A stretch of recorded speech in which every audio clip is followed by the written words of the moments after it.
Good afternoon and welcome back to Interior Designer Plays. I hope you all have been doing well. Today we are building yet again in Tartosa, but we're doing something different. I have been working on let's call it a project.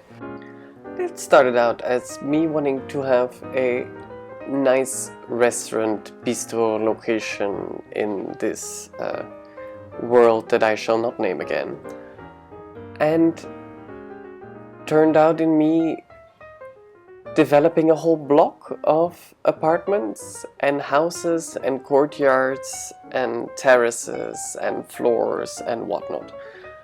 And it just happened. It just happened, and I thought, whilst I decorate this apartment, which is let's call it a 1.5 bed. I mean, it has a master bedroom with ensuite, and then I call it a guest bedroom because it is a room without windows. Where I thought I'd take you with me on this journey. So let's start where we are, in the kitchen, with this gorgeous piece of custom content. Of course, we now left the kitchen with this gorgeous piece of content, custom content from Harry. I think it's called the Octave Kitchen. Amazing, lovely, available for free on House of Harlix, I believe. Check it out. It is gorgeous, and I don't understand how these people cannot be furniture designers in their day-to-day life. But so you'll see me decorate this apartment in sort of a southern style. I'm thinking Southern European, Italy, France, and it just turns out to be this very sunny place with beautiful vistas out of the windows, and it works very well. It's cute. It's not particularly functional for your Sims to live in because there's no skill building location or place. But hey, that's why I will probably follow up this build with multiple other apartment builds in the coming weeks/months. So we have moved on to the living room, which is the heart of the space. Everything comes back to this room, so you have this access to the bedroom, the kitchen, the hallway. All happens from the living room, because I didn't want to have this traditional hallway which floods into all the other rooms. And so I also had to, of course, leave space there for walking lines and how your Sims would move through the apartment on a day-to-day basis. So I think it turned out quite nice, quite interesting. So not the boring living room setup with a couch and a fireplace, no TV, because where was I supposed to put a TV? Above the fireplace so that your Sims can break their necks whilst watching TV? No. And as you saw, we also created this double segmented couch with a piece looking towards the mountainside out of the window. I think it must be gorgeous to just sit there and enjoy the light coming through these windows. On to the hallway, which is it's a showpiece apartment. People don't actually live here, let's be honest. This is an apartment. It has clutter everywhere, but meticulously placed clutter. Even the shoes, I felt that the shoes worked so well there, and they don't even feel like they are clutter. I wanted this apartment to be next level.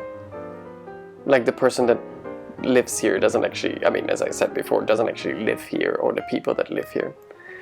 And I tried to add, as you can see me doing for the past moments, to add these light switches and plugs throughout the house to give it more a I'm trying to give it more a vibe that comes closer to what we know.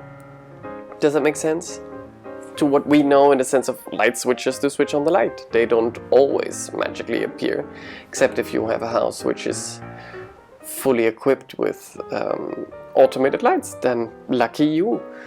But I felt that this apartment could use this, and that it could work with the vibe of this building that I'm going for.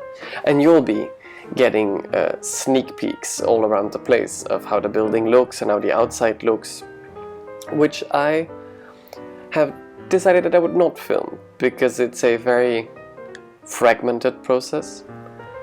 It is me flipping from one side of the plot to the other, deciding I will put interior walls somewhere and then deciding that I will not continue it.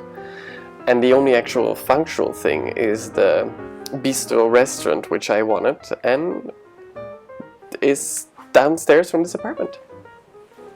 So here we're on the half bedroom, the bedroom without windows. But nectar for the ones of you who have to spend the night in this windowless bedroom. The only way you can do this is with a good glass of something. So yeah, I quite enjoy this. I quite enjoy the feeling with the open windows. Yes, if you play in it and it's snowing outside, might not be the nicest thing, but just keep the looks in mind. So we're here in this flow over room, which has no particular functionality except it looks nice, which actually form and function enough for me.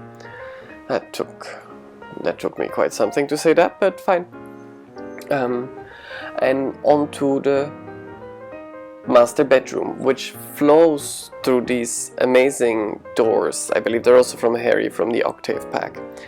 They're wide and they slide into the walls, which wouldn't be fully realistic when they're so close to an end wall. But which makes this apartment flow and makes it feel like all one big space. But if you want, you then change them to the closed version if you have them, and then nothing to worry about.